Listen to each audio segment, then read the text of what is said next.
कला कामिनी ते श्री शारदा विश्वमोहिनी नमिली मिया नदी दिव्य गोदा तटीचा विलासी सदा प्रिय जो सज्जना वैष्णवासी जया वर्णिता प्रेम अत्यंत चित्ता नमस्कार माझा श्री गुरु एकनाथा जया नाव नाही जया गाव नाही तरी कीर्ती दाटे दिगंतात पाही असे सद्गुरु पाहोन त्रिधारे जनी वाहती अंतरी प्रेम वारे विठाला विठाला विठाला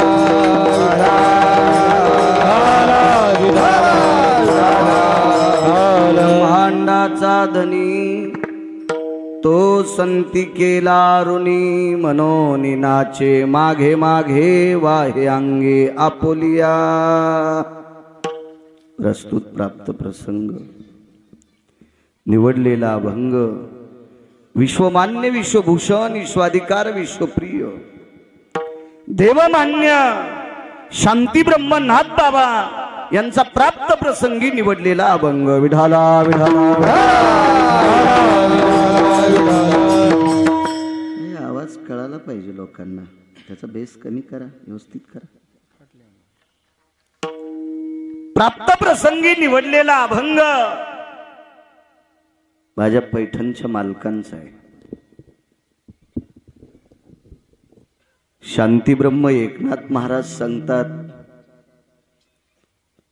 देवाच्या डोक्यावर संतांचं कर्ज आहे वाक्य हे नाथांचं आहे विठाला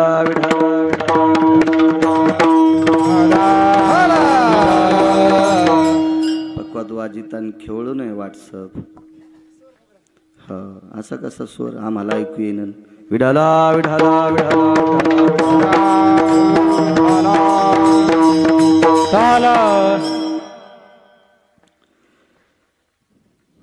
मालकांचं वाक्य वाक्य हे अधिकारी माणसांचं मानल्या जाते भंगिरे किती बोंबलू द्या त्याचं कोण विचारते हो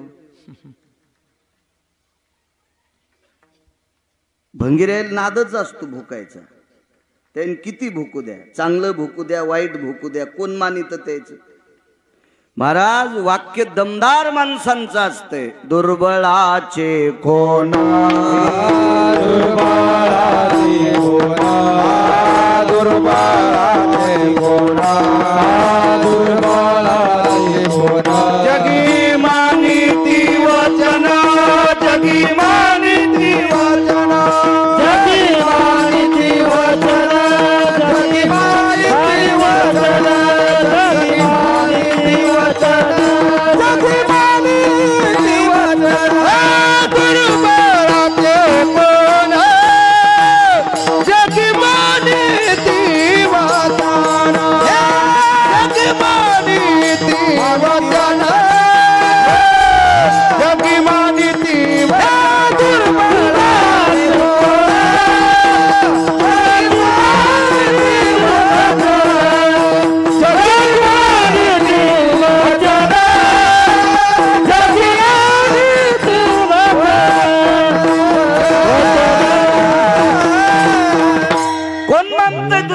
शब्द दुर्बळाचे कोण जगी मानिती वचन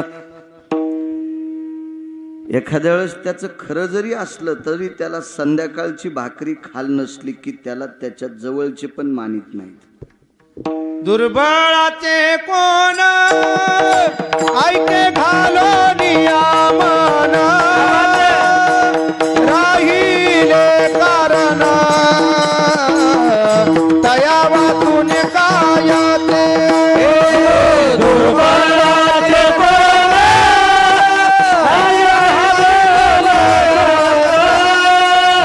तया राहिले कारण तया काय वाचून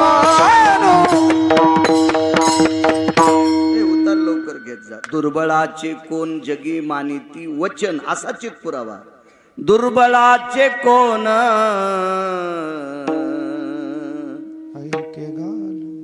ऐके घालो नियामन.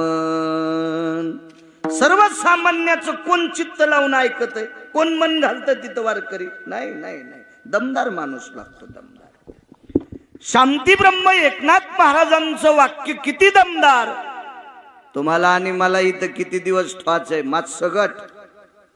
आणि कोण्या दिवशी मळ्यात नेऊन फुकायचं, ज्याच्या हातात आहे त्याला जगाचा बाप म्हणतात. तो 36 वर्ष धोत्र धुवाला होता, 36 वर्ष. भारत्रिक 36 वर्ष नाथांचे कपडे धुतले. अधिकार किती मोठा असेल, याच्या पलीकडे सांगू का? आल्या आल्या अण्णांनी आदर केला. डब्ल्यू शेठ होते, अण्णांचे पुतणे होते, अधिक करून सगळे काही खूप आदर केला. जाताना जर तुम्ही म्हणले आता आमचा वॉचमन हजर नाही तर आजच्या दिवस आडच सांभाळा, किती मिरच्या लागतील बाळूला. तुम्ही जर म्हणले अण्णा आजच्या दिवस गोडाऊन सांभाळायला कोणीच नाही बाळू महाराज, काय पैसे घ्यायचे तर घ्या, देतो रोजदारी, पण तुम्ही आज आडच सांभाळा. किती किती मुंग्या आहेत त्यांना सगळ्या अंगाला. पंढरपुरातला मालक होता का? दत्त चोपदारी करीतासे करीतासे, दत्त चोपदारी करीतासे करीतासे, दत्त चोपदारी करीतासे करीतासे, दत्त चोपदारी करीतासे. मने देव त्यांचे घरी, मने देव त्यांचे घरी. दत्त चोपदारी करीतासे करीतासे, दत्त चोपदारी करीतासे दत्त चोपदारी करीतासे करीतासे, दत्त चोपदारी करीतासे. दत्त चोपदारी करीत असे. ब्रह्मांडाचा मालक नाथांच्या घरी वॉचमन झाला.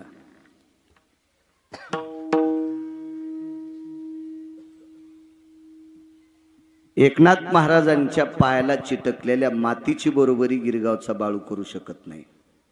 त्याच्या पायाला चिटकलेल्या मातीच्या कणाची बरोबरी नाही. तरी पण तुम्ही जर मला म्हणले वॉचमन होय तर राग येईल. जगाचा बाप आहे. वृक्षाचे पान हले ज्याची सत्ता, राहिली अहंता मग कोठे. त्याच्या सत्तेशिवाय विश्वातलं काहीच हालत नाही. तरी तो नाथांकडं 36 वर्ष कामाला आहे. नाथांचा अधिकार किती मोठा असेल सातपुते काका. आणि त्यांचं वाक्य आहे की संतांचं देवावर कर्ज आहे. कोणाची मायवेली एकनाथ महाराजांचा शब्द खोटा म्हणायची आहे का हिम्मत एखाद्याची? म्हणू शकतो का वारकरी? नाही म्हणू शकत, कारण ते नाथ बाबा आहेत. सकल संत माझी राजा, स्वामी एकनाथ माझा, स्वामी एकनाथ माझा राजा, स्वामी एकनाथ माझा. संता माझी राजा, स्वामी एकनाथ माझा, स्वामी एकनाथ माझा, स्वामी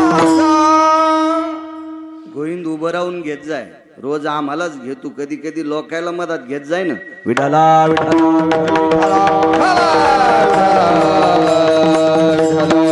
सकल संता माझी राजान, स्वामी एकनाथ माझा. एकनाथ महाराज सर्व संतात राजे होते. भौतिक श्रीमंतीत फार मोठे श्रीमंत संत. म्हणे नाथांच्या घरी चोरी झाली. जनार्दन स्वामी आदी करून सगळे होते त्यांच्या गुरुवर्यांकडं. तो चोरायला गठुडे उचलत नसताना सोन्याचे गठुडे ते म्हणले तुम्हाला उचलायचे नाही, मीच उचलून देतो. माझ्या काही गोळ्या संपल्या नाही, डोक्यावर परिणाम नाही, मी काही नशा करीत नाही. पुराण सांगतोय, इतिहास सांगतोय संतांचा. एवढी वैभवशाली लोक. नाथांच्या घरी झाडून काढणारा आतमध्ये घुसला होता. घुसला म्हणजे बलीला, दार झाडणारा त्याला आतमध्ये बलिलं. तर त्यालाही 2.25 किलोच्या ताटात जेवायला होतं. सोन्याचं ताट, 2 ते 2.5 किलोचं ताट त्यालाही जेवायला. काय वैभव असेल. एवढ्या मोठ्या माणसांची वाक्य खोटे असतात, काही काही गाफील बोलत असतात का लोक. संतांचं देवावर कर्ज आहे. एक चारवाक उठला, तो म्हणे काय बोलता म्हणे महाराज, गोळ्या संपल्यासारखं. आम्ही सर्व संत विटेवरच्या मालकाचं भजन करतात आणि मग देवाचंच कर्ज संतांवर असेल ना, संतांचं कर्ज देवावर कसं होईल. तू नको मानू. मानील तो देईल काही, न मानील तो नेईल काही. काही काही माणसाला स्वतःच्या मायबापाचं अस्तित्व मान्य नाही, ते देवाला काय मान्य करतील. मूर्ख असतात काही माणसं, मूर्ख असतात. तुम्हाला एक सांगू का, काही काही माणसांचा स्वभावच कुत्र्यासारखा असतो. आणि कुत्र्याला गादीवर बसवा, पालखीत बसवा, एसटीत बसवा, चांगल्या भारीच्या गाडीत बसवा, तरी ते भुकतच. श्वानशिबिके बैसावी त्याचे भुंगणे नराहे उगले, त्याचे भुंगणे उगले, त्याचे भुंगणे नराहे उगले.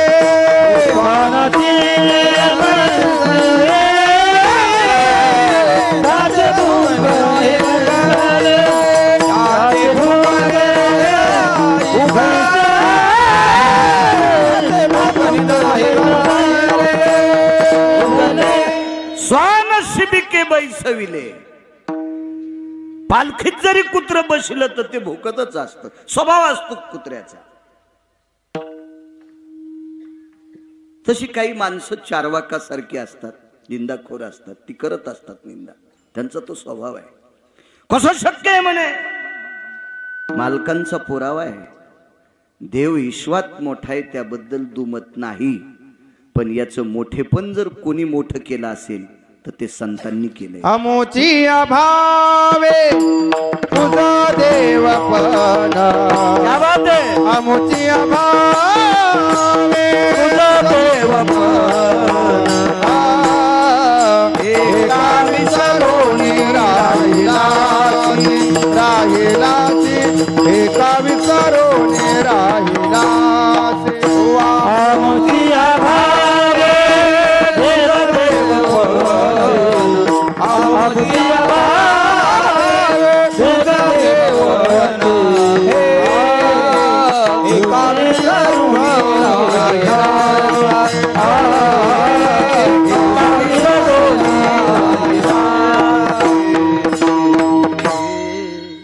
आमुचिया भावे तुझ देवपण.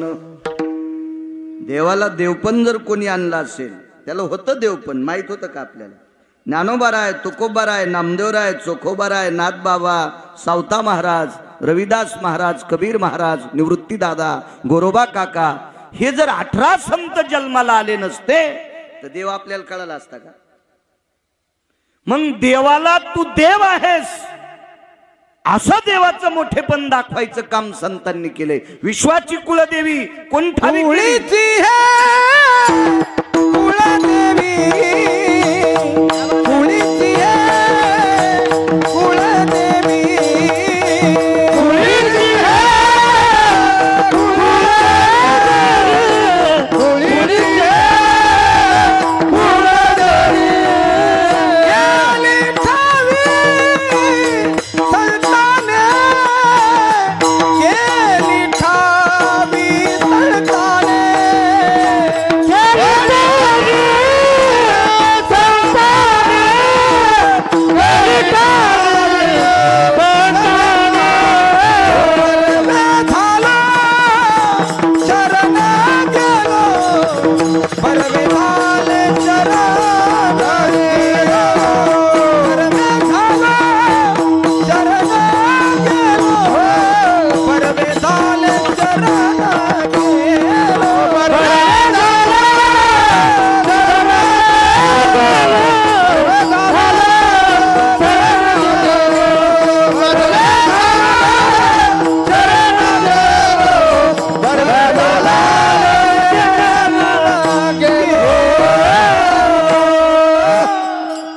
कुलीची हे कुलदेवी केली ठावी संताने. देवाला वरीच बसावं लागला असतो वैकुंठात, आणि आपल्यालाही कळालं नसता. प्रचार प्रमुख आहेत संत देवांचे. एवढी ताकद आहे. याच्या पलीकडे सांगू का? एका माणसाकडे 500 कोटीची प्रॉपर्टी पण सुख नाही. काय जाळायची संपत्ती त्याची.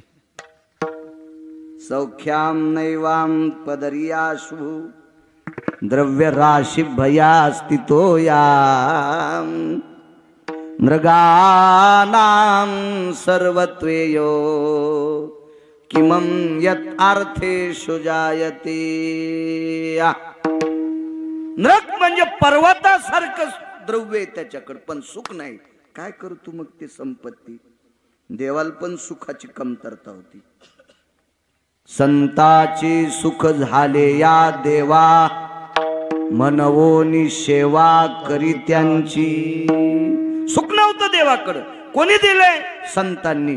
या सुखा कारणे देव वेडावला वैकुंठ सोडोनी संत सदनी राहिला.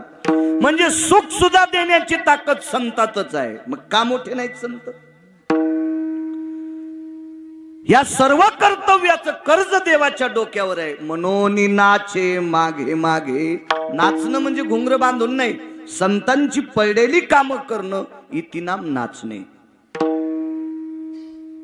पहिल्या कडव्यावर बोलू आपण. तुम्ही फक्त आशीर्वाद देत राहा बाळूला. मी बोलण्याचा प्रयत्न करेल. मोठ्या श्रद्धेने, मोठ्या अट्टहासाने, मोठ्या असीम प्रयत्नाने चालत असलेली जुनाट परंपरा आहे.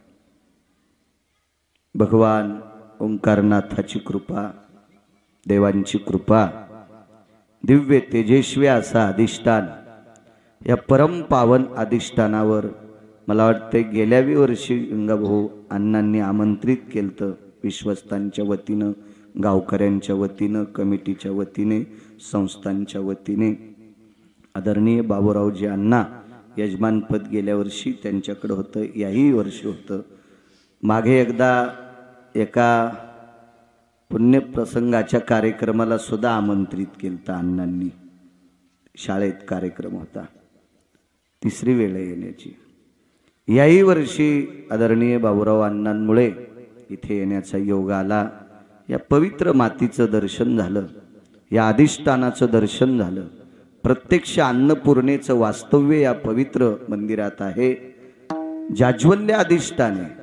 खूप असं काही अन्नदान या तीर्थावर, अशा परम पावन तीर्थावर माझ्यासारख्या अल्पज्ञानी, सर्वसामान्य, साध्या छोट्याशा गिरगावकराला इथे कीर्तन करण्याचा योग येतोय. माझं अहोभाग्य आहे. तारखेच्या संदर्भात गंगाभाऊ 1-1.5 महिना बोलत होते. कोणती द्यावं, कोणती घ्यावं. मागे पुढं करत करत करत करत आजची तारीख देण्याचा योग आला. उपस्थित सर्व श्रोत्यांना, माय मावल्यांना माझा नाक घासून प्रणाम. साऊंडवाल्यांना सुद्धा धन्यवाद. दोन्ही मृदंगाचार्य गोड वाजवतात, त्यांनाही प्रणाम करतो. माझ्या ज्ञानोबाराय तुकोबारायच्या नामाचा जयघोष करणारी वारकरी मंडळी, आदरणीय भास्कर महाराज असतील, उत्तरेश्वर बापू असतील, ज्यांनी सुरुवातीला कामाजी महाराज असतील, या बाजूची सगळी मंडळी, रंगामामा गावातली भजनी असतील, आदी करून गावातली जेवढी भजनी आहेत सगळ्यांना धन्यवाद. आज आदरणीय पाचपुते काका, सातपुते काका आलेले आहेत, त्यांनाही धन्यवाद. डिपार्टमेंट क्षेत्रातले कासलेवाल साहेब, उद्या त्यांची पंगत आहे. उद्याचा महाप्रसाद त्यांच्या वतीनं आहे. भगवंताची कृपा, या संस्थांची कृपा त्यांच्यावर झाली. एक भाव अंत करण्यात आला आणि उद्याचं पूर्ण अन्नदान या पवित्र संस्थांवर प्रसाद आदरणीय कासलीवाल साहेबांचा आहे. देवाची ताकद, संतांचा अधिकार इतका मोठा असतो, इतका मोठा असतो सज्जनांनो. विटेवरचा मालक कोणाच्या अंतकरणात काय भाव देईल काही सांगता येत नाही. कशी श्रद्धा उद्भवेल काही सांगता येत नाही. त्यांचा भाव जागा झाला आणि अंतकरणात धर्माविषयी प्रेम. माझ्या बऱ्याच ठिकाणी कीर्तनाला ते येत असतात आणि उद्याचा महाप्रसाद त्यांच्याकडे आहे. त्यांनाही धन्यवाद. आदरणीय आमचे अंकुशजी महाराज आहेत, बऱ्याच दिवसापासून हा सर्व गाडा चालवतात. महाराजांना सुद्धा प्रणाम.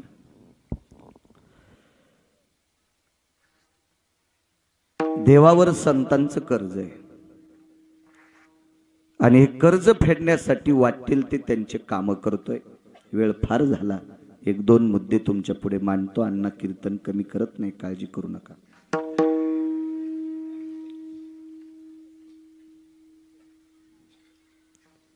भोलोबा महाराज बापू वारीला निघाले.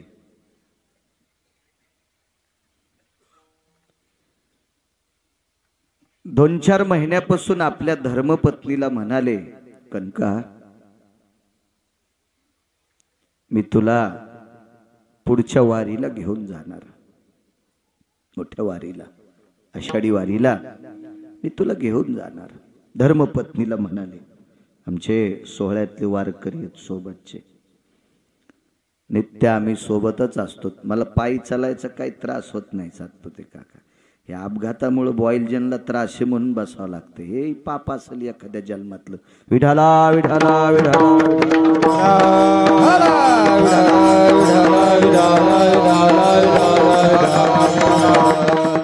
निष्ठावंत महिन्याची वारकरी आहेत उतरेश्वर बापू, दर महिन्याची वारकरी.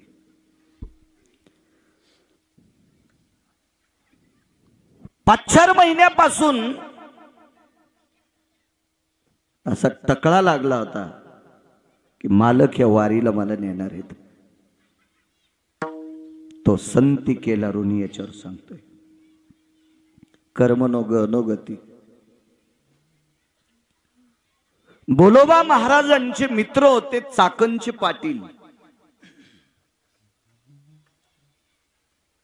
आणि दोघांची चर्चा झाली, आपण आषाढीच्या वारीला, अमक्या अमक्या वारीला आपण दोघही आपल्या धर्मपत्न्या घेऊन जाऊ. बाईने मालकासोबत वारीला जाणं अनन्य साधारण महत्व आहे. एकटीनं वारीला जाऊ नये असा काही विषय नाही, पण शक्यतो नवऱ्याला घेऊन गेली तर अनन्य साधारण महत्व आहे. आणि त्याला जर घरी वान्य राहण्याला ठुलं आणि ही जर गेली तर मग नाही पुण्य. हिला खड्डा करून असं चंद्रभागेत जरी पुरलं तरी कवडीचं पुण्य नसतंय. जात जावं शक्यतो. आता तो पाकिस्तानाचा असेल तर मग नाही येऊ द्या, पण येतच असेल तर श्रद्धेनं बाईनं नेलं पाहिजे मालकाल सोबत. लक्ष्मी सहित शोभे नारायण. एक अनन्य साधारण महत्व आहे आपल्या भारतीय संस्कृतीमध्ये, या सनातन संस्कृतीमध्ये, या वारकरी संप्रदायामध्ये अनन्य साधारण महत्व आहे.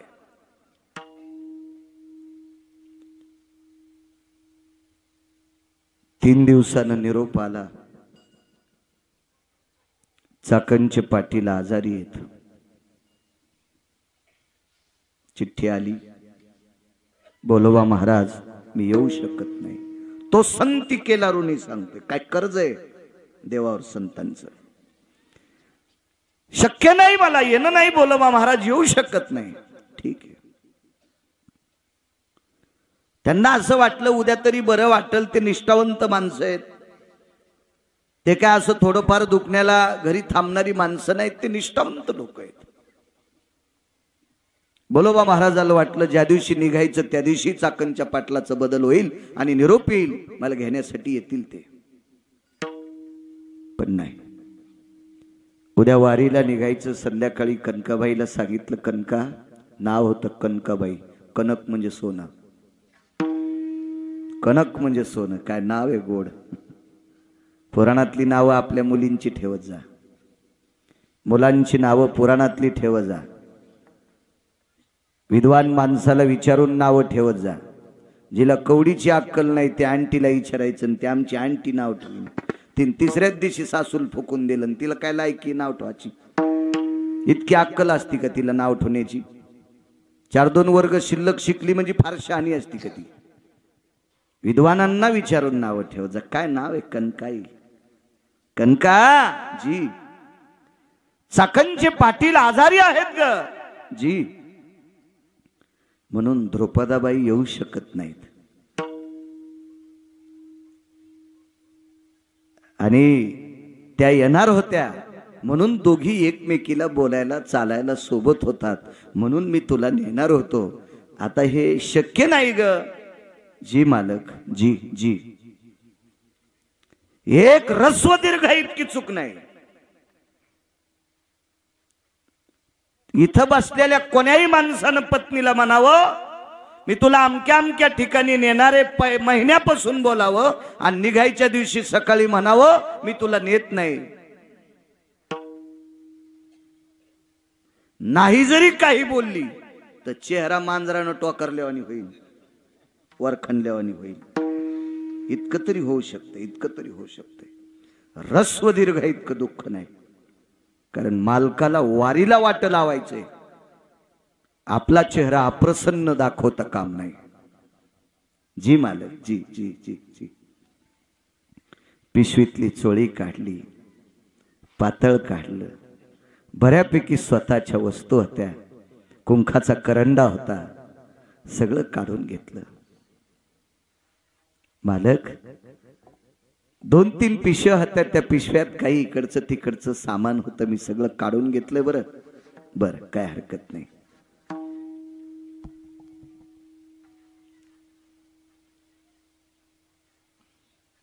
चार 2 वस्त्र कमी घेतले होते. कशामुळं? धुण्यासाठी मी सोबत आहे. मालकाचे धोत्र धुईन, निमस्ती धुईन. जिंच्या पॅन्टीवाल्यांना निमस्ती कळायची नाही, बनेन मी, बनेन धुईन, धोत्र धुईल, फेटा धुईल, उपरणं धुईल. त्याच्यामुळं कमी घेतले होते. पण पुन्हा एक पिशवी भरली. बोलोबा महाराज म्हणतात, कनका जी, अगं तुझं सामान काढूनही एक पिशवी आगाव झाली. ऐका मालक, ही वारी पावसाळ्यातली आहे. कधी पाऊस येऊ शकतो, फेटा भिजेल, उपरणं भिजेल, सदरा भिजेल, धोत्र भिजेल, तुम्हाला सर्दी होईल, तुम्ही वल्ल वापरू जाऊ नका म्हणून मी शिल्लक धोत्र दिलेत. 400 वर्षापूर्वीच्या स्त्रीचं चरित्र सांगतोय. 400 वर्षापूर्वीची या महाराष्ट्रातली स्त्री किती पवित्र आहे, कल्पना करा. आजही आहे, आजही आहे. 400 वर्षापूर्वीचं कथन सांगतोय. मारुतीरायाच्या मंदिरापर्यंत वाटे लावण्यासाठी सोबत गेल्या. तीर्थयात्रेला जाणाऱ्या व्यक्तीला, मंदिरापर्यंत वाट लावणाऱ्याला एक अनन्यसाधारण महत्व आहे. त्याच्यासाठी पुरावा आहे. नमो तीर्थपंते चालती तयासे, नमो तीर्थपंते चालती तयासे, येते बोलावेत त्याचे नमो, येते बोलावेत त्याचे नमो. नमो तीर्थपंते नमो तीर्थपंते येते बोलावेत त्याचे नमो, येते बोलावेत त्याचे नमो तीर्थपंथे चालती. जे स्वतः तीर्थाला चाललेत त्याला नमस्कार वारकरी असेल काही नवल नाही. पण यात्रेला जाणाऱ्यांना जे बोलवायला गेले, वाट लावायला गेले, मालक म्हणतात त्याला पण नमस्कार. त्याशी नमो. वारीला जाणाऱ्याला, मंदिरापर्यंत, बस स्टॉप पर्यंत वाट लावणाऱ्याला सुद्धा नमस्कार आहे. अण्णा आई साहेब तिथपर्यंत पोहोचले.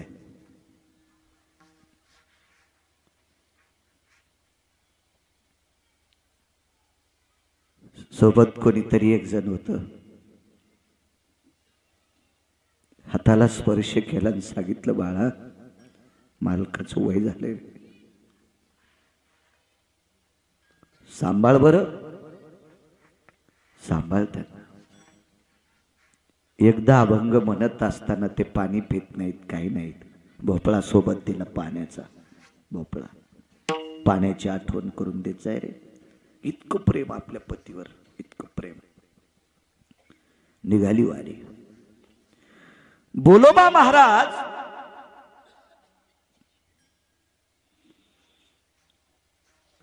बऱ्याच दूर गेले असतील. घरी आल्या, आतमधलं दार लोटून घेतलं आणि खांबाला कवटाळलं. देवा, कुठल्या जन्मातलं पाप होतो आलं रे. मालकांसोबत वारीला जाण्याचा योग आलता रे परमेश्वरा. मालकासोबत वारीचा योग होता, पण वारीच्या प्रवासामध्ये मालकांची सेवा करण्याचा योग होता रे देवा. काय फुटकं कपाळे रे, काय अभागी आहे मी, मला जाता येत नाही. स्वतःचे डोळे पदरान पुसले, घराच्या कामाकरता लागल्या. त्याच्यावर 1 तासानं दारातून आवाज आला, कनकाबाई, कनकाबाई. एका बाईचा आवाज आला, बाईचा आवाज आला. लक्षात घेतलं कोण असेल. पाहिलं तर चाकणच्या पाटलीनबाई होत्या. चाकणच्या पाटलीनबाई. या ना. नाही, सकाळीच निघायला पाहिजे होतं आपण, वेळ झालाय. आजचा मुक्काम आपल्याला सापडत नाही, तुम्हीच लवकर आटपा. कनकाबाईनं सांगितलं, तुमचे मालक आजारी आहेत असा निरोप. ती काही असू द्यात, बरं वाटायला त्यांना. आता काही काळजी करू नका. ती कुठं ऐकते, त्यांना कुठं वारी सुटते, त्यांना वारीशिवाय करमत नाही. निघालेत ते. कनकाबाईनं पिशवी त्यांच्या बैलगाडीत टाकली. चाकणचे पाटील, चाकणच्या पाटलांच्या पत्नी आणि बोलोबा महाराजांच्या पत्नी कनकाबाई, जय जय रामकृष्ण हरी वारी निघाली. वारीचा एक मुक्काम यांच्या पाठीमाग. बोलोबा महाराज पुढच्या गावात, त्या अलीकडच्या गावात. पोचली दिंडी पंढरपूरला. पंढरपूरला दिंडी पोचल्याच्या नंतर चंद्रभागेमध्ये स्नान केलं. एकादशीचा दिवस आहे, मधले 1-2 दिवस भेट होऊ दिली नाही, एकादशीच्या दिवशीच. आणि स्नान आटपलं आणि चाकणचे पाटील आणि पाटलीनबाई म्हणतात, कनकाबाई एक काम करा, आता चला बरं, आपल्याला नगर प्रदक्षिणा करायची.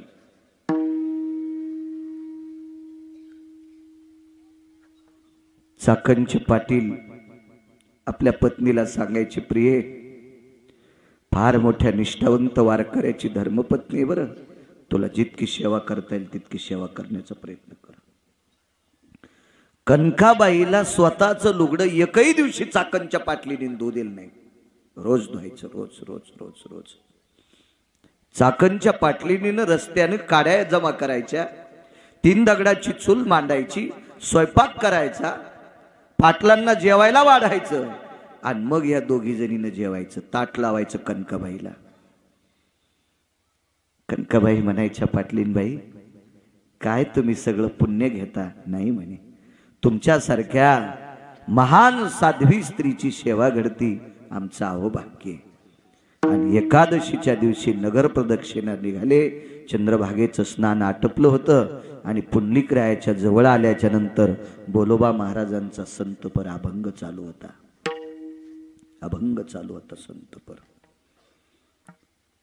पुंडलिकरायाला नमस्कार करत होते. तेवढ्या अवकाशात चाकणच्या पाटलांनी सांगितलं, कनकाबाई आता मालकासोबत जा, आता मालकासोबत जा. पाहलं बोलोबा महाराजांनी कनकाबाईला पाहलं. पण ते काय तुमच्या माझ्यासारखे वारकरी होते का? कोणा संग आलीस? कोण होतं सोबत? एसटी लागली होती का तुला? सीटवर जागा होती का? हे काय असे पांचट म्हणावं थोडाच होता त्यांना. हे तुम्ही आम्ही नुसतं पाहलं. आणि मालकाच्या पाठीमाग दिंडीमध्ये नगर प्रदक्षिणा आटपली, मठावर आले. शब्द नाही एकादशीच्या दिवशी, एक शब्द नाही, वाईट सुद्धा नाही. द्वादशीच्या दिवशी सकाळचं कीर्तन आटपलं, द्वादशी सुटली आणि बसले एकांतात. कनकाजी कोणासोबत आलीस ग? तुम्हाला ऐकू जाण्यासाठी मी मोठ्याने बोलतोय. कनका कोणासोबत आलीस? चाकणचे पाटील आणि त्यांच्या पत्नी मला घ्यायला आलत्या. बर, कुठे आहेत ते? काही नाही, नगर प्रदक्षिणा करत असताना मला त्यांनी तुम्हाला दाखवलं आणि त्यांनी सांगितलं आता मालकासोबत जा, आम्ही आमची नगर प्रदक्षिणा करतो, तुम्ही मालकासोबत तुमच्या मठावर जा. बर. चाकणचे पाटील तुझ्या ओळखीचे हो, आपल्याकडे बऱ्याच वेळेस पक्षाला जेवायला आलते, म्हणजे पित्राला बऱ्याच वेळेस आपल्याकडे पितृतिथीच्या दिवशी जेवायला आलते. मी ओळखते त्यांना, मी स्वतः त्यांच्या भातावर तूप वाढलं, खिरीवर तूप वाढलं, मी ओळखते ना त्यांना. कनका अजूनही खरं सांग, तू कोणासोबत आलीस? ऐका ना मालक, मी कशी खोटं बोलणार तुम्हाला? नाही खोटं बोलत. चाकणचे पाटील आणि चाकणच्या पाटलीन होत्या. बोलोबा महाराजाच्या डोळ्यातून पाणी टपकलं. कनका, चाकणच्या पाटलाचा कालच्या सप्तमीला 10वा झालाय. चाकणच्या पाटलाचा कालच्या सप्तमीला 10वा झालाय. ज्याचा कालच्या सप्तमीला 10वा होतोय तो तुला कसा आणतोय? ज्या बाईचा मालक कालच्या सप्तमीला मृत्यू पावतोय ती बाई वारील कशी येईल? कनका वाटानं काय काय झालं? काही नाही मालक, मला एकही दिवशी लुगडं धुदेल नाही, चुली धुदेल नाही. बर, पुन्हा मला स्वयंपाक करू दिला नाही. पुन्हा रावटीत मी आणि चाकणच्या पाटलीन 2 जण झोपत होतो. पाटील रावटीच्या बाहेरच बसून असायचे. बोलोबा महाराजांनी सांगितलं, कणके पाटील होता त्याबद्दल दुमत नाही, पण पाटील पंढरपुरातला होता. पाटलीन होती त्याबद्दल दुमत नाही, पण पाटलीन विटेवरची होती, विटेवरची होती. दृष्टांत संपला. श्रुतीनं जगाच्या मालकाला प्रश्न केला, हे जगदानंद कंद जगतपतये, काय गरज होती तुम्हाला चाकणच्या पाटलाचं रूप घ्यायची? काय गरज होती लक्ष्मीला चाकणच्या पाटलिनीचं रूप घ्यायची आणि कनकाबाईची सेवा करायची? ऋण सांगू का काय होतं?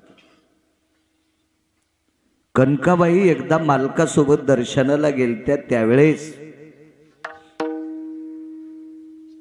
विटेवरच्या मालकानं कनकाबाईला कनकाई शब्द वापरला. मागे पुढे पाहिलं, लक्षात आलं, देव बोलतोय. काय देवा? हे मागणं ग काहीतरी, हे आई मागणं. विटेवरचा बाप कनकाबाईला आई म्हणत होता, आई आई म्हणत होता, आई मागणं ग आई, काहीतरी मागणं. कदरून गेल्या होत्या असलीवर साहेब, कदरून गेल्या त्या, कदरून गेल्या. शेवटी कदरल्याच्या नंतर कनकाबाई देवाला म्हणल्या, वारकरी बुवा, देवा तू का ताण देतोस रे? तुलाच काही भीक लागली असेल तर मला माग. काय वाणी होई? देवा तुम्हाला का त्रास देतोस रे? तुला जर काही भीक लागली असेल किंवा तुला काही अडचण असेल तर मी देते. देशील? काय मागशील? देह टाकते पायावर तुझ्या वळून. मनान देऊ नकोस माय. देशील का? जगाचा बाप विटेवरनं खाली उतरला आणि बाईसाहेबाला पदर पसरला पितांबराचा. माय 9 महिने तुझ्या पोटात जागा दे. मने रामेश्वर भट्ट दिजा आणि तुका विष्णू नाही तुझा. महाराज काय बाई होती ती! विश्वाच्या मालकाला भीक मागायला लावायची वेळ आणावी. जगाच्या मालकानं तिला भीक मागावं. वर्चस्व काय असेल त्या माऊलीचं, काय सेवा असेल पतीची, काय संसारातल्या लोकांवर आदर असेल, काय घरातल्या ज्येष्ठ लोकांविषयी प्रेम असेल, काय वारकऱ्याविषयी जिव्हाळा असेल, या कर्तव्याचं कर्ज देवाच्या डोक्यावर होतो. म्हणून मालक म्हणतात, विश्वाच्या मालकावर हे संतांचं कर्ज आहे, तो बोझ सहन होत नाही, याच्याकरता त्यांची सेवा करून उतरतोय. म्हणून नाचे मागे मागे. 15 तारखेला संक्रांत झाली. आजची 26 तारीख, 11वा दिवस आहे का आजचा?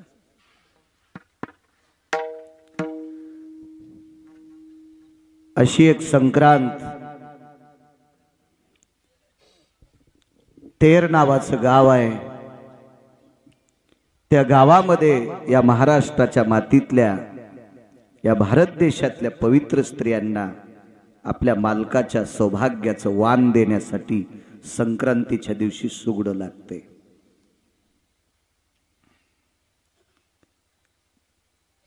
एक अर्धा टक्का बायानं 5-6 वर्षापूर्वी कहर केलता शहाणपणा. काही बायानं चांदीचे बुटके केले ते वाण द्यायला. मला एक भेटली म्हणली, महाराज मी चांदीचे सुगडे तयार केले. त्या बापाची जहागिरी आहे का म्हणलं. अशी मला नाही भेटली, मी एरी म्हणायलो. इतक्या रगीलाल कशाला भेटल ती. शास्त्र म्हणेल ते सांडावे, ते राज्यही तृण मानावे. पुराणाचा, शास्त्राचा, वेदाचा, ऋषीमुनींचा निर्णय टाळणं ही चूक असते. मातीचं गाडगं हे भारतीय संस्कृतीमध्ये पुराणाच्या प्रणालीनुसार अनन्य साधारण महत्व आहे. बाबूरावांना 1000 एकर जरी जमीन असेल, जिजा काका 1000 एकर जमिनीवाला जरी मेला तर सोन्याच्या गुंडीत दिसतो नाही, मातीच्याच गाडग्यात न्यावं लागते. 1000 एकर वाला मरू द्या, 1000 एकर वाला मरू द्या, याच्या पलीकडे पाहतो. एका मंदिराला 5 किलो सोन्याचा कळस आहे. कळस किती किलोचा आहे? 5 किलोचा. पण त्याला ज्या वेळेला स्नान घालतात काय भूदेव, कर्मकांडातले विद्वान लोक, ब्राह्मण मंडळी, तर ते 81 बोळक्यानं स्नान घालतात. ते मातीचेच लागतात.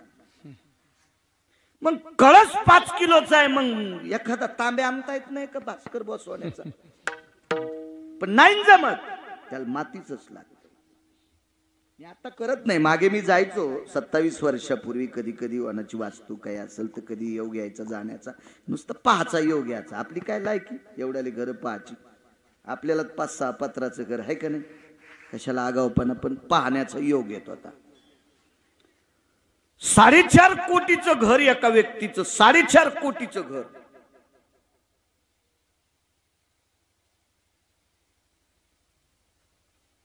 पाहण्याचा योग आला. मी आपल्या लायकीनं राहत असतो. कुत्र्यानं बैलगाडी संघ मालकासोबत बाजाराला जाऊ नये. कुत्र्यानं मालकासोबत बैलगाडी सोबत बाजाराला जाऊ नये. आणि जरी कुत्र्याला जाचा नाद आला तर त्यानं आखा खाली चालावा. कारण सांगू, भवतालचे कुत्रे डसत नाहीत, चाकामुळं मधात येत नाहीत आणि पुढून बैल येऊ देत नाहीत. आपण आपल्या लायकीनं राहिलं की मग चांगलं राहतं. आपल्या परीनं राहायचं. एखाद्या खुंटीला इतकं वजन 5 किलो सहन होतंय, तिला जर 9 किलो अडकिलं तर खुटी मोडत, तीन वजन मातीत जात. आपापल्या परिस्थितीनं राहायचं. 4.5 कोटीचं घर होतं. वास्तू विद्वान ब्राह्मण होते. सुवाय सुवास्तु पुरुषा भयो मेद्यक्रधो जनोयम यत्पुराणश्च महतीयायां सुचः सर्वेषु भयेयं. गोड असे म्हणणार. मिथ्याय जनो यजद्मिरेन भयस्तु बायस सुभ्यम. गोड म्हणणारी माणसं. 4.5 कोटीचं घर. स्वयंपाक घरात एका कोपऱ्यात छिद्र ठेवलं फरची बशिणाऱ्याने. वास्तुपुरुष 1 तोळ्याचा होता सोन्याचा. 1 तोळ्याचा वास्तुपुरुष सोन्याचा. आणि मातीचं गाडगं घेतलं वारकरी बुवा, त्याच्यात तांदूळ टाकले, धने टाकले, आणि त्याच्यात 1 तोळ्याचा वास्तुपुरुष गाडग्यात. आणि घर 4.5 कोटीचं. तर ते मालक जरा फुगीर सोसायटीचा अध्यक्ष होतं.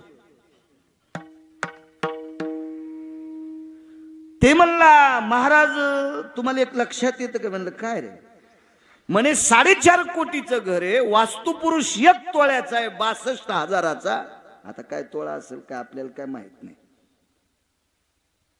आपल्या लोखंड घ्यायची लायकी नाही, सोन्याचा भाव कशाला ताण घ्यायचा आहे का नाही. मग 62,000 रुपयाचा वास्तुपुरुष, 4.5 कोटीचं घर आणि मातुड्याच्या बोळक्यात का? भूदेवांना सांगितलं, मालक काय यजमान, तुम्ही 1000 कोटीचं घर बांधा, पण वास्तुपुरुष मतकुंभातच असतो. एक अनन्य साधारण महत्व. सौभाग्यवती स्त्रीच्या इथे 5 क्विंटल सोना असावा, पण सोन्याचे सुगडे करी जाऊ नको बाई. हो, मालक 10-5 वर्षांना आधी जाईन. येड्यावानी काऊन करायलीस तू? मंत्र चळे थोडा. नियम चुकल्यावर काय होतं माहितीये का? कालिदास नाव ऐकून येत ना तुम्ही? कालिदास महाराज तुम्ही ऐकलं असेल. कालिदासांची संस्कृती प्रचंड संस्कृत होती, गोड गोड गोड. कालिदासाच्या नगरीतल्या पाणी शेणणाऱ्या पुरी सुद्धा संस्कृत मध्ये बोलत होत्या. आता आमच्या कधी कधी संस्कृत पुढचं नाही आलं की आम्ही नारे नारे करत असतो. याला सब्रतो भयजज्ञिरे ना बाबा बाबा बाबा. काय कळतं डोंबा पुढच्या. पण कालिदासाच्या नगरीमध्ये एक जयपत्र मागण्यासाठी व्यक्ती गेला, तर आडावर पाणी शेंदीत होत्या. तर त्याला वाटलं आता रस्त्यानं चालत आलो, घोड्यावर गेल तर बसत, धूळ उडाली होती तापाची, हातपाय धुवा. एका पोरीला सांगितलं पाणी द्या. तिने स्वतः पाणी काढलं आणि पायावर पाणी टाकलं त्याच्या. तोही पंडित होता चांगला. विचारलं कोण आपण? कोण कोण? चतुर्मुखो नच ब्रह्मा वृषारूढो न शंकरा. चतुर्मुखो नच ब्रह्मा वृषारूढो न शंकरा. अकाले वर्षते मेघम तस्यहम कुलबालिका. ती पोरगी होती कोळ्याची. ती म्हणली नाही मी कोळी दादाची मुलगी आहे गंगाभाऊ. चतुर्मुखो नच ब्रह्मा, 4 तोंड आहेत पण ब्रह्मदेव नाही. वरी बसतोय पण शंकर नाही. आकाशात ढग नसताना पाणी पडतंय. पखाल, पखालील किती तोंड? पाणी सोडायचे 2 आणि टाकायचे 2. पखाल कशावर असती? हाल्यावर. वरी बसतूक नाही तो दादा शंकर आहे का? नाही. आणि पखालीचं तोंड सुटल्यावर आभाळ लागतंय का? चैत्रात पण पाणी. हे पंडित म्हणला बापा, पाणी भरणाऱ्या कोळी दादाची पोरगी इतकी हुशार. दुसरीने विचारलं आपण कोण? हर हर स्मरतम नित्य. थोडक्यात सांगतो. बहुजीव प्रतिपालकम तस्यहम कुलबालिका. माझे बाबा सतत खूप जीवाचं पालन करते आणि सतत हर हर हर. ती पोरगी होती धनगर दादाची. हर हर स्मरतम नित्य बहुजीव प्रतिपालक. तिने सांगितलं नाही मी धनगर दादाची मुलगी. नाही नाही नाही नाही. काय विद्वत्ता, काय विद्वत्ता. दुसरीला विचारलं आपण कोण? पंचप्रिया न पांचाळी कृष्ण मुखच्च न वानरी. काळ तोंडे पण वानरी नाही. 5 पती आहेत पण द्रौपदी नाही. तस्यहम कुलबालिका. ती कालिदासाच्या नगरीतल्या राजाच्या कंकाची पोरगी होती. कंक म्हणजे चार्टेड अकाउंटंट, हिशोबनीस. अण्णा चार्टेड अकाउंटंट. हो, खात्याची ताळेबंदीसाठी लागतेच आपल्याला चार्टेड अकाउंटंट. सीए. आपलं शिक्षण कमी पण फिरू फिरू माहीत झालं. हे मोठ्या लोकांकडे जाण्याचा योग येतो ना, त्याच्यामुळे हे कळत नाही. तर आपली कुठे लायकी होती इतकं कळायची. पंचप्रियान पांचाळी कृष्ण मुखच न वानरी. काळ तोंडे पण वानरी नाही. पेनचं तोंड कसं असते? असलीवाल साहेब काळ. किती बोटांना धरावं लागती? पंचप्रिया समंत 5 बोटाचा येतो ना. 5 पती आहेत पण द्रौपदी नाही. काळ तोंडे पण वानरी नाही. तस्याहम मतलब पुढचं सोडून देतो. कंक म्हणजे हिशोबनीस, मी त्याची पोरगी. हे म्हणला जातो वापस इथूनच. अशा 28 पोरी भेटल्या. किती सांगितल्या तुम्हाला? 3. याच्यातच 11 वाजायची. दुसरीला विचारलं कोण आपण? शत्रु मित्र न जानाती. मागे पुढे सांगतोय. नित्य जुहती दरव्यानी, नित्य जुहती दरव्यानी शत्रु मित्र न जानाती तस्यहम कुलबालिका. मी त्याची पोरगी म्हणजे सोनाराची. मधलं घरी जाऊन वाचा. आणि या कालिदासाचा संस्काराचा पगडा, कालिदासाच्या अभ्यासाचं प्रभुत्व, कालिदासाच्या निष्ठेचं प्रभुत्व, म्हणून त्या नगरीतल्या पोरी सुद्धा इतक्या विद्वान होत्या. पण याच कालिदासाचं एके दिवशी कर्म चुकलं. कालिदासाला एक आजार झाला बापू, आजार झाला, आजार. प्रत्यक्ष कालिदासाने डोळे झाकून स्तवन केलं तर मूर्तिमंत नागनाथ कालिदासाच्या समोर आले. म्हणजे शंकर उभे राहिले कालिदासाच्या पुढे. शंकर काय झालं म्हणे, बघा माझे आजार. हे जगदंबा पार्वतीला आमंत्रित केलं, हे गिरिजा काय झालं कालिदासाला? काही नाही म्हणे मालक, यांचा नियम चुकल्यामुळे यांना आजार. दृष्टांत संपला. ज्याच्या नगरीतल्या पाणी भरणाऱ्या पोरी जरी इतक्या विद्वान असतील तर वारकरी व कालिदास किती विद्वान असतील भास्कर वा. तर याही कालिदासाचा नियम चुकल्याच्या नंतर त्याला एक विकार जडतोय. तर याईनं चुका केल्यावर, तुम्ही चुका केल्यावर, आम्ही चुका केल्यावर, चुकली यावर मग फेरा पडे, चुकली यावर मग फेरा पडे, चुकली यावर मग फेरा पडे, चुकली यावर मग शेवटची पाळी एक मनुष्य जन्म, चुकली यावर मग फेरा पडे, चुकली यावर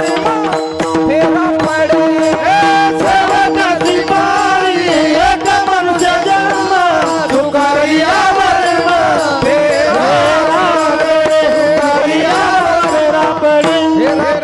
फेरा पडे.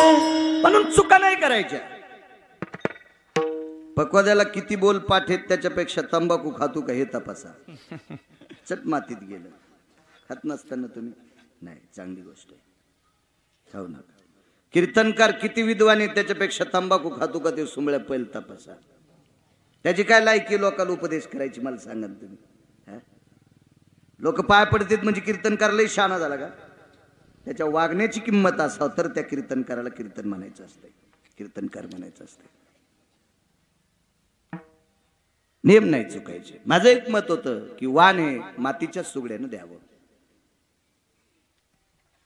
चला तुम्हाला एक सांगू का, आपण नियम मोडून जर परमार्थ करत असतील तर आपण बहुरूपी येत. देवाची पूजा करण्यापुरतं धोतर नेसतून एरवी बरमुडा घालून फिरवतू, इतका यम हानीन तुला सोमळ्या, इंचभर जागा ठोचा नाही तू लाल करायची.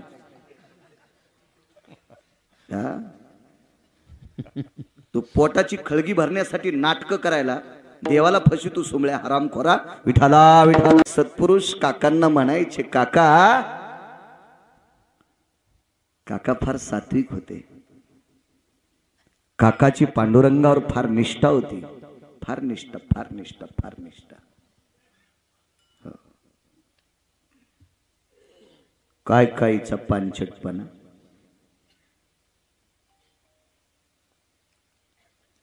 मंत्र म्हणताना तोंड तंबाखू अंगावर येत होती. हो, मला असं वाटतं ते मंत्र जास्त शुद्ध झाले असतील पुढच्याचा सदरा भरिल्यावर. काय पात्रता आहे आपली. चला काकांना सांगितलं, काका आता बायकांना सुगडे लागतेत, गाडगे लागतेत, काय करायचंय? काही ताण घेऊ नका, एखाद्या पाहुण्याला बोलून घेतो, एवढ्या संक्रांतीचं ते करतील आणि पुढच्या वर्षीचं पाडव्यापासून एखाद्या पाहुण्याला ही गावकी देऊन टाकू, म्हणजे कायमस्वरूपी या गावातला ते व्यवहार करतील. मला काय आता हात नाहीत, मी काय गाडगे करू शकत नाही. हा देश सर्व जातींचा मिळून झालेला देश आहे. जशी एखादी बाई शेतात सरपण आणायला गेल्यावर तिच्या सरपणात आंब्याची फांदी असती, लाकूड असते, बाभळीचं असते, लिंबाचं असते, जे भेटल तिला जंगलात, पळसाचा असेल, कशाचा असेल, सगळ्या लाकडांची सरपणाची मुळी जशी एखाद्या बाईच्या डोक्यावर असती, तसा भारत देश सर्व जातींचा मिळून झालेला देश आहे. आणि त्यातली त्यात हा संप्रदाय कुठल्याही जातीला चोंभाळीत नाही आणि कोण्याच जातीचे वरखंडे काढीत नाही. सकळासी येथे आहे अधिकार कलियुगी उद्धार हरीच्या नामे तुका म्हणे नाही जाती सवे काम ज्याचे मुखी नाम तोची धन्य कबीर मोमीन लतिपा मुसलमान सेना नावी जान विष्णुदास वैष्णव चांभार धन्य त्याची माता किंवा यातायाती धर्म नाही विष्णुदासा निर्णय त्वाईसा वेदशास्त्री काय करायचे चांगलं वागणाऱ्याला किंमत आहे उत्तम कुळी जन्म क्रिया मंगळ उत्तम कुळात जन्माला आणि क्रिया जर त्याची वाईट असेल तर बुडविले कुळ उभयता अख्ख्या कुळाला तो मातीत घालू तू नालायक चांगल्या कुळात जन्माला आला आणि मला एक कळतंय या भारतात अशी एखादी जात पोलीस डिपार्टमेंट मध्ये आहेत कसलीवाल साहेब तुम्ही तुम्हाला अशी एखादी जात सापडली का त्या जातीतले लोक दारू पित नाहीत गौसली का आतापर्यंत नाही प्रत्येक जातीत चांगली माणसं आहेत आणि प्रत्येक जातीत हरामखोर माणसं आहेत पण कोणाला नाव ठेवायचं आपल्याला काय अधिकार आहे आपली लायकी तरी काय अण्णा काही आपण नाही कोणाला वाईट म्हणायचं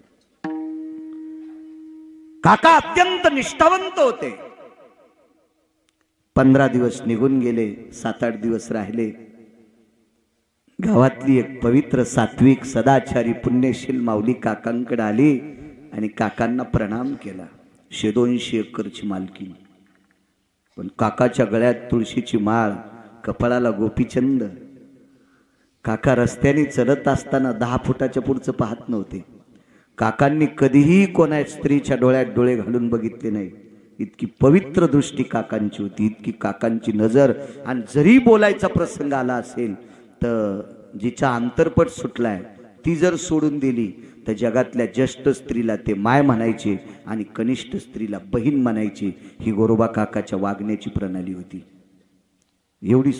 एवढी तात्विकतेची सत्ता काकांकडे होती 100-200 एकरवाल्याची मालकीन पत्नी ती स्त्री काकांकडे आली काकांना प्रणाम केला काका सौभाग्याचं वाण द्यायचंय सुगड्यांची अडचण आहे जी जी जी काकी जी होईल उद्या सकाळपर्यंत एखादा पाहुणा येईल बऱ्यापैकी पाहुण्यांना निरोप दिलाय कोण मानते धनवंता लागी सर्व मान्यता आहे जगी पैशाला किंमत असते अहो आपलं वाजल्याच्या नंतर रक्ताच्या नात्यातले पाहुणे सुद्धा पत्रिका देत नाहीत आपल्याला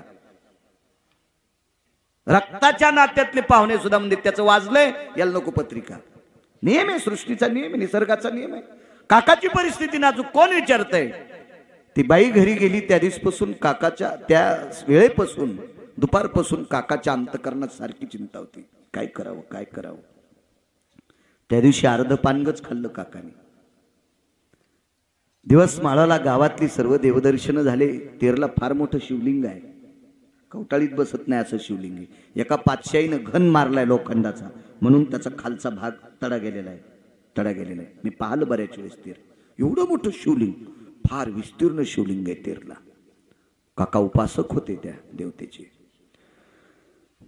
काकाचा नित्यनेम आटपला संध्याकाळचा तुळशीपाशी अंतरून टाकलं काका बाहेर झोपत नव्हते कारण संक्रांती थंडीच्या दिवसात असते आणि त्या दिवशी काकांनी तुळशीच्या वरंड्यापाशी वृंदावनापाशी अंतरून टाकलं आणि बराच वेळ भजन केलं पंढरपुराकडे तोंड केलं आणि सहज काका देवाला म्हणायचे देवा ह्या गावानं मला फार चांगलं सांभाळले रे देवा देवा ह्या गावातले ह्या मातीची ताकद आहे रे या भूमीची ताकद आहे देवा म्हणून मी वारकरी रे देवा देवा ह्या गावातल्या माणसांची मला मदत आहे म्हणून तुझं भजन करता येतं रे देवा देवा या गावातल्या कोण्याही माणसानं मला अजून उपाशी राहू दिलं नाही रे देवा देवा एवढ्या मोठ्या गावातल्या सात्विक सदाचारी पुण्यशील मावल्या यांच्या सौभाग्याचं वाण देण्यासाठी मडक्याची अडचणी देवा करणं रे देवा तेवढं काम देणं रे देवा एखाद्या पाहुण्याच्या अंतकरणात सद्बुद्धी देणं रे देवा एखादा पाहुणा पाठवून देणं रे देवा देवा